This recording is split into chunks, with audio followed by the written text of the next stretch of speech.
आपको फ़ौरन इन 5 गलतियों को सुधार लेना चाहिए, वरना आपको अपना एसी कबाड़ में बेचना पड़ सकता है। एसी के बारे में ये फैक्ट 85% लोगों को नहीं पता होते। यूँ तो गर्मियों का मौसम काटना मुश्किल होता है, लेकिन अगर आपके घर में एसी लगा हो तो ये मौसम भी आसानी से कट जाता है। हालाँकि इन सब के बीच हम एसी से जुड़ी छोटी-छोटी बातों पर ध्यान देना भूल जाते हैं, जिसकी वजह से एसी की लाइफ घटने लगती है। अगर लंबे समय तक आप इन गलतियों को दोहराते रहते हैं तो एसी इस्तेमाल करने लायक नहीं बचती और आपको इसे बदलना पड़ता है।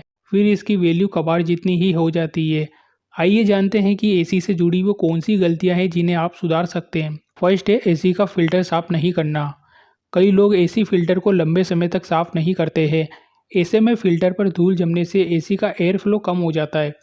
इससे एसी के कंप्रेसर पर कूलिंग के लिए लोड बढ़ता है और कमरा भी ठीक से ठंडा नहीं होता। अगर समय पर फिल्टर साफ नहीं किया गया है तो कंप्रेसर खराब हो सकता है, इसलिए हर सीजन में एक बार फिल्टर ज़रूर साफ करें। सेकंड है लो टेम्परेचर पर एसी का ज़्यादा इस्तेमाल करना। गर्मी से तुरंत राहत पाने के लिए लोग अक्सर एसी को सबसे कम लोवेस्ट टेम्परेचर पर सेटिंग पर चला देते हैं। ऐसा करने से कंप्रेसर पर अचानक से दबाव पड़ता है। लंबे समय तक ऐसा करने पर एसी की कूलिंग एफिशिएंसी कम हो जाती है। थर्ड पॉइंट है एसी को हमेशा ऑन रखना।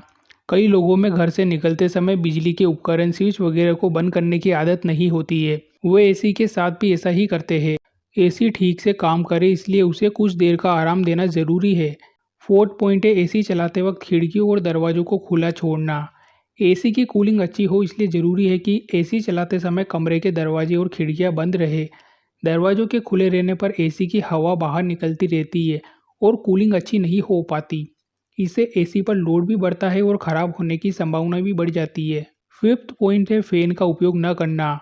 एसी चलाते समय कई लोग सीलिंग फ़ैन का इस्तेमाल नहीं करते। अगर फ़ैन और एसी दोनों का इस्तेमाल एक साथ किया जाए तो एसी की ठंडी हवा कोने कोने तक पहुंच जाती है। इससे एसी पर ज़्यादा लोड नहीं पड़ता और एसी का कंप्रेसर लंबे समय तक अच्छा रहता है।